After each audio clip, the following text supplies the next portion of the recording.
बच्चों, इसके पहले प्रत्यावर्ती धारा के बारे में हम 3 लेक्चर दे चुके हैं। सिंपली कोशिश किए हैं कि आपको समझ में आ जाए। अब इसके बाद इस चौथे लेक्चर में, 4th लेक्चर में, प्रत्यावर्ती धारा का वर्ग माध्य मूल मान यानी root mean square value of AC, root mean square value of AC, ये बड़ा महत्वपूर्ण है। अब कैसे महत्वपूर्ण है? एक तो प्रत्यावर्ती धारा कभी स्थिर होती नहीं। आपने सुना है, जानते भी हैं आप कि चुंबकीय क्षेत्र में जब कुंडली को घुमाते हैं तो पहले आधे चक्र में धारा एक दिशा में होती है, दूसरे आधे चक्र में धारा दूसरी दिशा में। इतना ही नहीं, हर क्षण धारा का मान भी बदलता रहता है। तो जब हर क्षण धारा का मान बदलता रहता है तो हमारे आपके घर जो धारा आती है वही एसी तो आती है। तो हम कहते हैं कि हमारे घर जो एसी आ रही है वो 5 एम्पियर की है। तब आप बड़ा पशुपेश में पड़ जाएंगे कि 5 एम्पियर कैसे कहेंगे कि धारा का कोई निश्चित माने नहीं होता, कुछ क्लियर नहीं होता, कब बढ़ जाए घट जाए, क्षण प्रति क्षण बदल जाए। तो ये 5 एम्पियर क्या है? वास्तव में वही प्रत्यावर्ती धारा का वर्ग माध्य मूल मान है। जब हम कहते हैं कि हमारे घर 5 एम्पियर की एसी आ रही है तो इसका मतलब कि हमारे घर प्रत्यावर्ती आने वाला जो धारा है उसका वर्ग माध्य मूल मान 5 एम्पियर है। तो अब ये वर्ग माध्य मूल मान 5 एम्पियर है, यही वर्ग माध्य मूल मान है। तो हम जो भी नापते हैं धारा या वोल्टेज, जो हम हमारे आपके घर जो एसी आ रही है उसको जो नापते हैं वो वास्तव में उसका वर्ग माध्य मूल मान है। अब इसका ये निश्चित मान होता है, ये बदलता नहीं है। एक प्रत्यावर्ती धारा के एक ही वर्ग माध्य मूल मान होगा। अब ये होता क्या है? सबसे पहले तो ये देखना है, नाम ही देखो, नाम ही में लिखा है कि क्या है। प्रत्यावर्ती धारा का वर्ग माध्य मूल मान यानी प्रत्यावर्ती धारा क्षण प्रति क्षण बदल रही है। अगर प्रत्यावर्ती धारा का औसत ले लो एक चक्र का तो 0 हो जाएगा, क्योंकि कभी धारा का चिन्ह धन होगा, कभी ऋण होगा। धन ऋण जोड़ते जोड़ते हर क्षण का सब मिलाकर के 0 हो जाता है। तो इससे बढ़िया है कि प्रत्यावर्ती धारा का हर क्षण के मान का वर्ग लें। तो वर्ग लेंगे तो ऋण तो होगा नहीं, वर्ग संख्या तो ऋण होगी नहीं। तो प्रत्यावर्ती धारा के एक चक्र में हर क्षण पर धारा का वर्ग निकालो और निकाल करके उसका औसत। अब सवाल है कि औसत भी लेते हैं। अब औसत ले करके फिर उसका वर्गमूल निकाल। तो वर्गमूल लेंगे वर्ग का, तो वर्ग का वर्गमूल तो फिर क्या होगा? एक तरीके से देखा जाए तो धारा ही हुई, एक अनुमान, एक औसत मान। तो जैसा कि नाम से स्पष्ट है, देखो प्रत्यावर्ती पूरे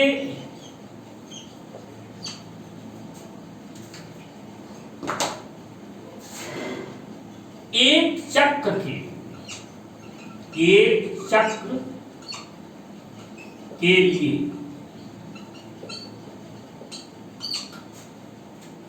प्रत्यावर्ती धारा, तो इसको हम इसी लिख देते हैं, प्रत्यावर्ती धारा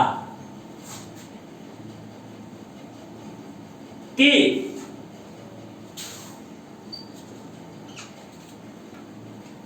वर्ग, उसके बाद वर्ग लिखा है के वर्ग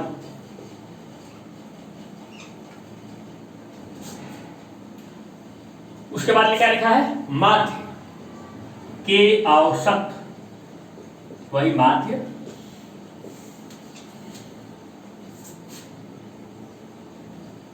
मान, उसके बाद क्या लिखा है मूल के वर्ग मूल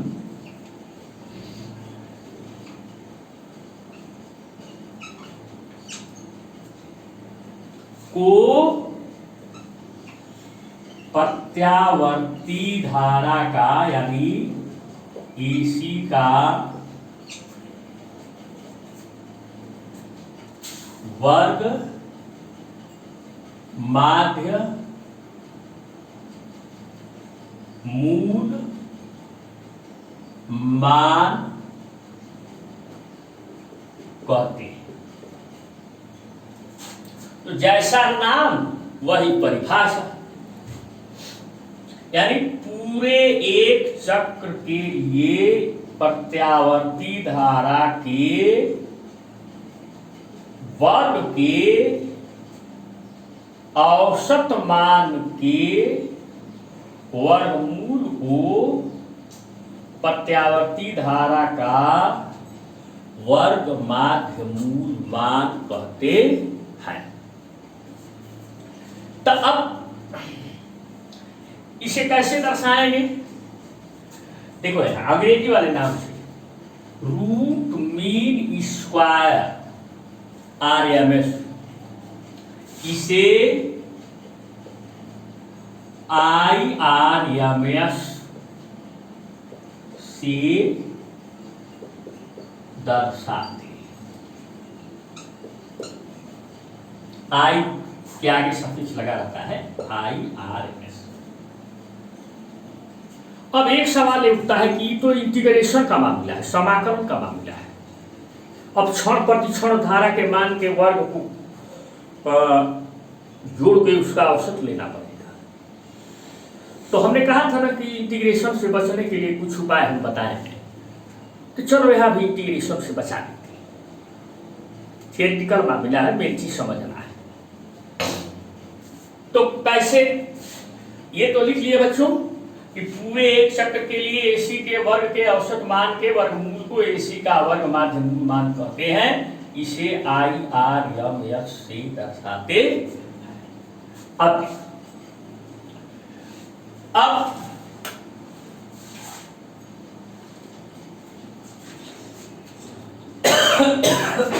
अतः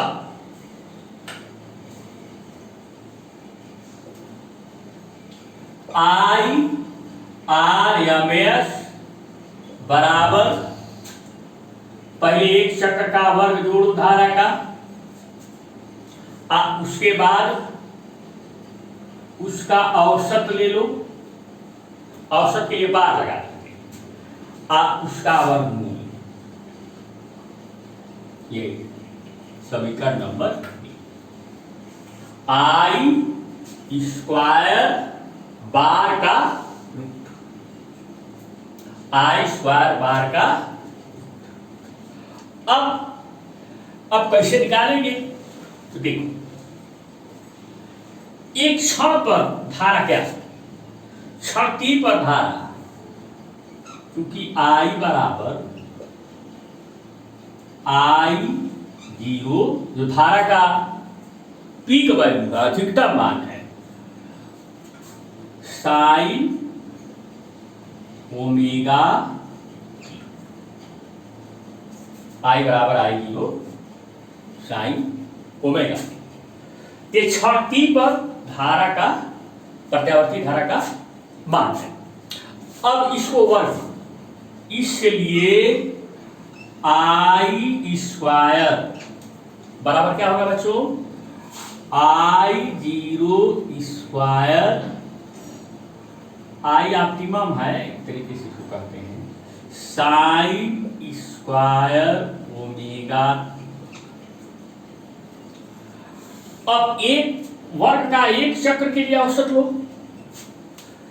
तो एक चक्र के लिए औसत लो, इसलिए आई स्क्वायर बार, तो ये तो स्थिर मान है I0 या I0 कहो, आई ऑप्टिमम माने मैक्सिमम वैल्यू, तो स्थिर मान है, तो इसको इसका तो हम औसत लेंगे नहीं, तो एक ही मान है। औसत किसका लेंगे बच्चों? साइन स्क्वायर ओमेगा टी का एक चक्र के लिए औसत। ठीक है, एक कोण के साइन का वर्ग है। हम आपसे बताया क्या थे कि किसी भी कोण के यानी साइन स्क्वायर थीटा या कास स्क्वायर थीटा का एक चक्र के लिए औसत मान क्या होता है? 1/2। तो इसका मान हो गया I0 स्क्वायर गुणे 1/। अब ये हो गया I0 स्क्वायर 1/2 को 1 कौड़ी में 2 का स्क्वायर लिखा, क्या होगा है?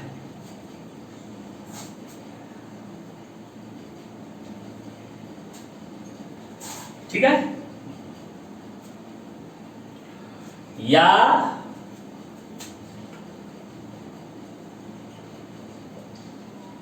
अब इसलिए आप यहां देख, इसलिए इधर तो दिख रहा है I स्क्वायर बार बराबर, अब ये I0 का भी स्क्वायर है और 1/2 का भी स्क्वायर है, तो ऐसे ही तो I0 बटा कौड़ी में 2 का होल स्क्वायर। अब IRMS क्या होता है? यही I स्क्वायर बार का वर्गमूल लेना होता है, इसलिए IRMS बराबर I स्क्वायर बार का वर्गमूल। अब इसका वर्गमूल ले लो, कितना होगा? I0 स्क्वायर का वर्गमूल और हो जाएगा I0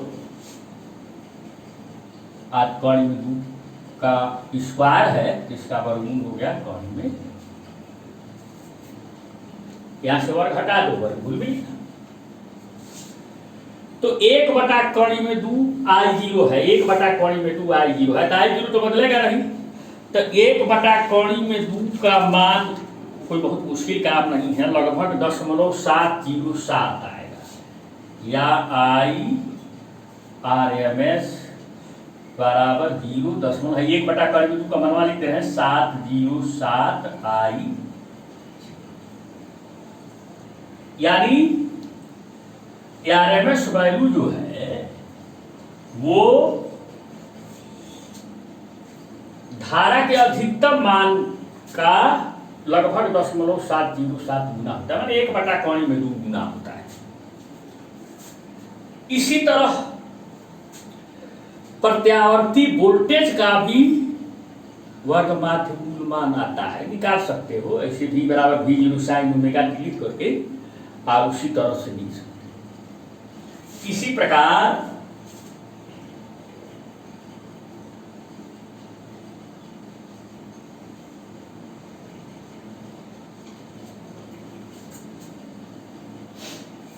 प्रत्यावर्ती वोल्टेज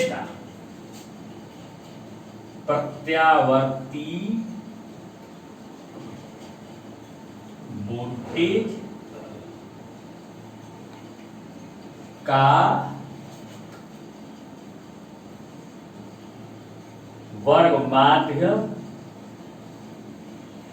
मूल मान। तो बच्चों इस जैसे इसको धारा के वर्ग माध्य मूल मान को IRMS से दर्शाते हैं, उसी तरह वोल्टेज के वर्ग माध्य मूल मान को VRMS से दर्शाते हैं। तो जैसे यहाँ धारा के अधिकतम मान बटा कोण में 2 होता है, उसी तरह वोल्टेज का अधिकतम मान बटा कोण में 2 होता है। ये भी वही आएगा 0.707 0.07 VC। अब सवाल ये है, हम तो ये जानते हैं कि हम नापते हैं तो नापते समय प्रत्यावर्ती धारा या प्रत्यावर्ती वोल्टेज का, यही प्रत्यावर्ती धारा का IRMS निकालते हैं और प्रत्यावर्ती वोल्टेज का VRMS निकालते हैं। यही दोनों हमको मिलता है और कुछ नहीं मिलता है। तो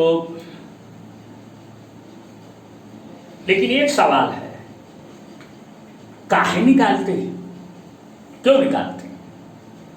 निकालते तो हैं, लेकिन अब इसको क्यों निकालते हैं यही आगे गई।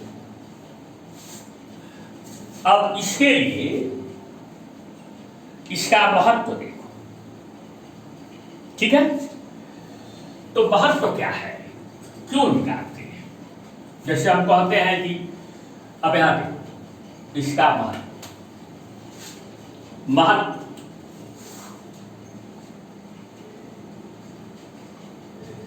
किसका, IRMS या VRMS का किसी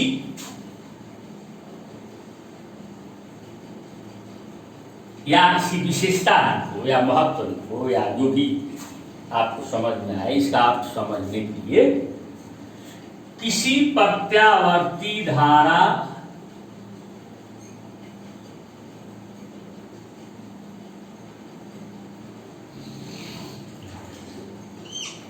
या वोल्टेज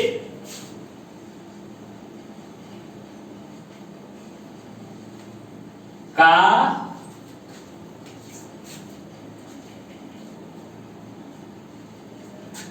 वर्ग माध्यमूल मान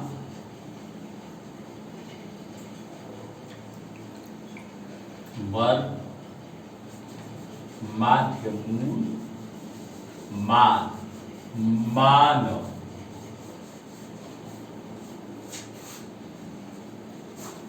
ब्रैकेट में IRMS लिखो या VRMS।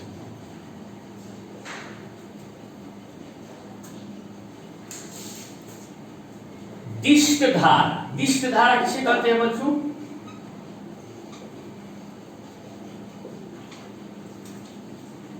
जो सेल या बैटरी से प्रवाहित होती है, एक ही दिशा में प्रवाहित होती है, तो दिशा नहीं बदलती ना, उसका मान बदलता है। तो दिष्ट धारा के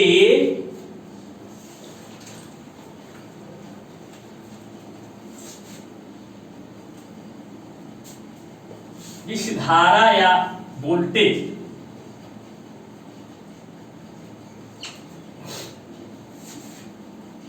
के उस मान के बराबर होता है।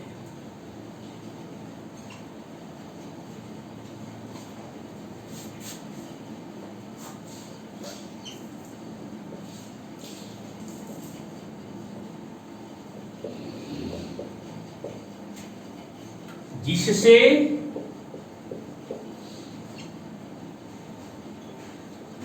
परिपथ में, परिपथ कैसा होना चाहिए? ओम वाला परिपथ होना चाहिए, बल्ब होना चाहिए, तार होना चाहिए, जो भी हो।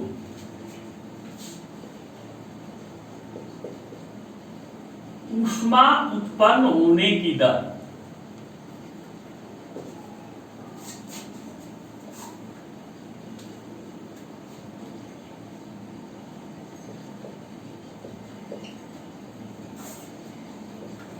उतनी ही होती है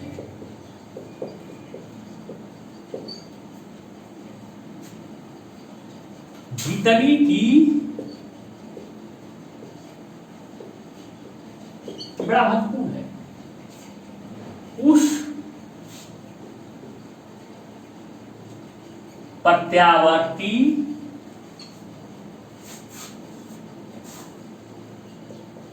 धारा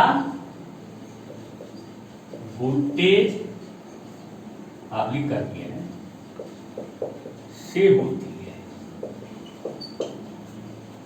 अब देखो, जिसे प्रत्यावर्ती धारा का वर्ग माध्यमूल मान की परिभाषा दी, तो यावलिक वाला वोल्टेज हटा दें।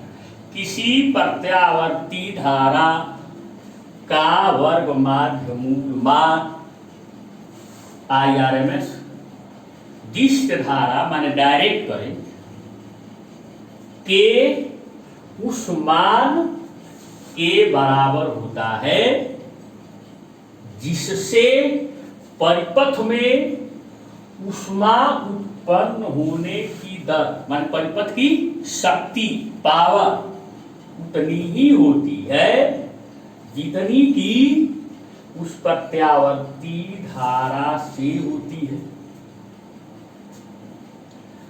अगर प्रत्यावर्ती वोल्टेज को कोई कहे कि डिफाइन करो तो कहना किसी प्रत्यावर्ती धारा की जगह पे है प्रत्यावर्ती वोल्टेज का वर्ग माध्य मान VRMS जिस वोल्टेज के उस मान के बराबर होता है जिससे परिपथ में ऊष्मा उत्पन्न होने की दर उतनी ही होती है जितनी की उस प्रत्यावर्ती धारा या वोल्टेज से नहीं धारा वोल्टेज से होती है। अब ये लंबी लंबी लाइन समझ में नहीं आती है, अगर समझ में आती तो अपनी भाषा में लिख लेते। अब देखो एक उदाहरण देते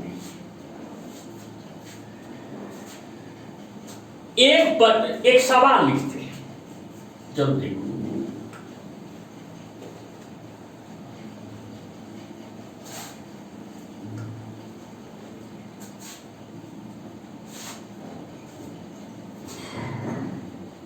एक प्रश्न, छोटा सा प्रश्न से आसानी से समझ में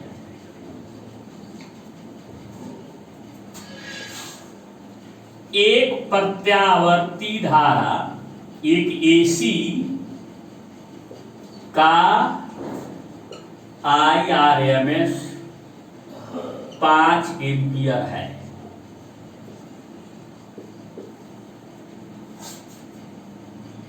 एक AC का IRMS 5 एम्पियर।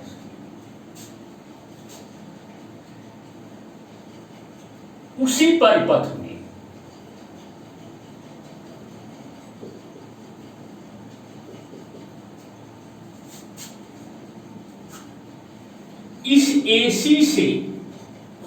इस AC के बराबर शक्ति उत्पन्न करने के लिए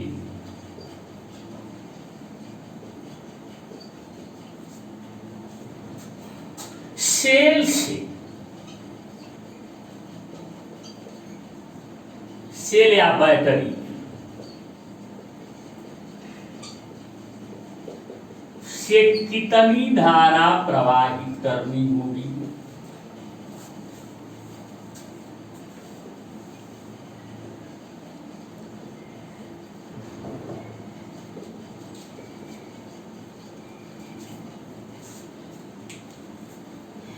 अब देखो एक AC का IRMS 5 एम्पियर, एक प्रत्यावर्ती धारा का IRMS माने √2 5 एम्पियर है वर्ग माध्य मान।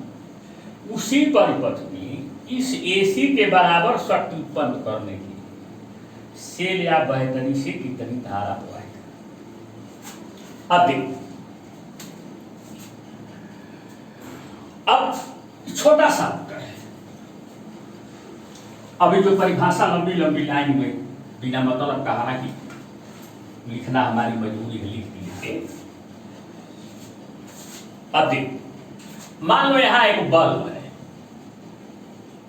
उत्तर लिखना, ये बल्ब है, इसका प्रतिरोध R है, इसमें AC लगाए हैं। AC बने वो कुंडली वाली धारा, प्रत्यावर्ती धारा, तो सेल में की तरह नहीं दिखाते, ऐसे गोला पाई बना करके उसमें ऐसे क्या है AC।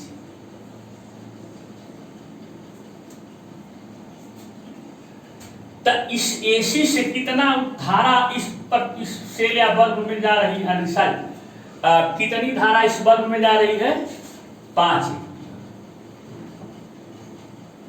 इसका डायरेक्शन मत दिखा देना, क्योंकि आधा चक्र में एक दिशा में और आधा चक्र में एक दिशा में, तो 5 एम्पियर धारा। तो इस बल्ब में पावर जा रहा है, माने ऊष्मा उत्पन्न होने की दर है ठीक है। तो इसका मतलब इसका IRMS 5 एम्पियर है। तो 5 एम्पियर की धारा अगर हम, तो AC से 5 एम्पियर की धारा बहाएगी नहीं, AC बह, गलत लिख दिया हमने थोड़ा सा। एक AC से, सारी थोड़ा सा समझाने को दिक्कत, एक AC से एक प्रतिरोध में यानी बल्ब में कोई शक्ति उत्पन्न हो रही है P,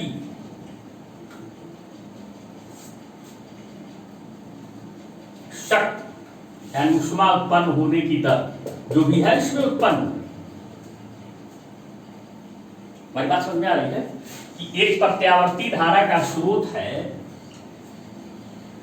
इस स्रोत से एक बल्ब में ऊष्मा उत्पन्न होने की दर कोई है, जो भी हो, मान लो, अब माने क्या, समझ लो ऊष्मा उत्पन्न होने की दर पर सेकेंड कुछ ऊष्मा उत्पन्न होने की, इस AC का IRMS 5 एम्पियर है। ये IRMS किसका है? AC का IRMS 5 एम्पियर है। तो अगर आप उसी बल्ब में, बल्ब वही रहेगा जिसका वो वाला प्रतिरोध है, एक सेल लगा इस AC के IRMS के बराबर दिष्ट धारा प्रवाहित करते एक दिशा में 5 एम्पियर, तो जितना पावर उस बल्ब में इस AC से होता था उतना ही पावर उस बल्ब में दिष्ट धारा से भी होगा। बात समझ में आएगी? बात समझ में आएगी नहीं?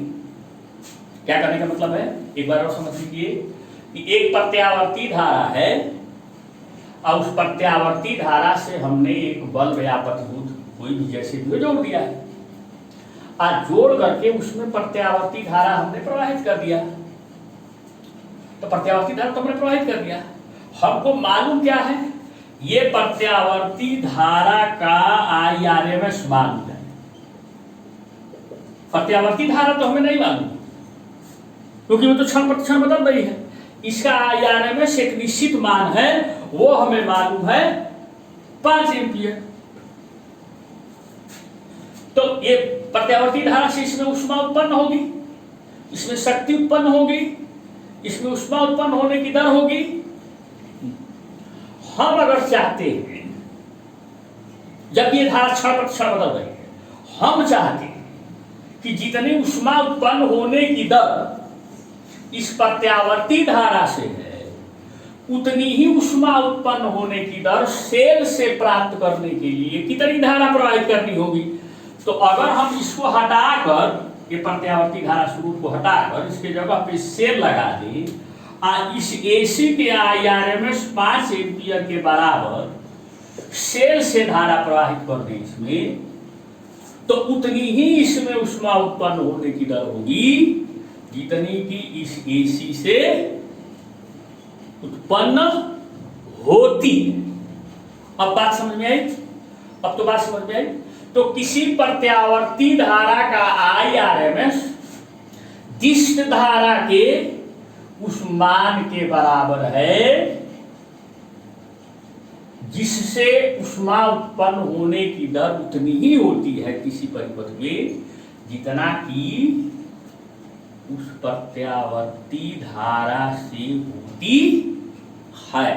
तो अब IRMS का मतलब समझ में आ गया।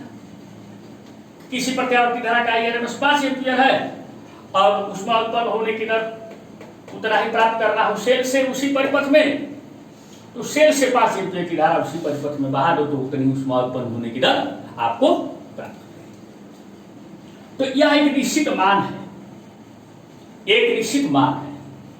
अब सवाल ये उठता है कि ये कैसे मान लें, ये कैसे हम मान लें कि ऐसा ही होता है। तो हम अभी अगले वीडियो में आपको बताएं।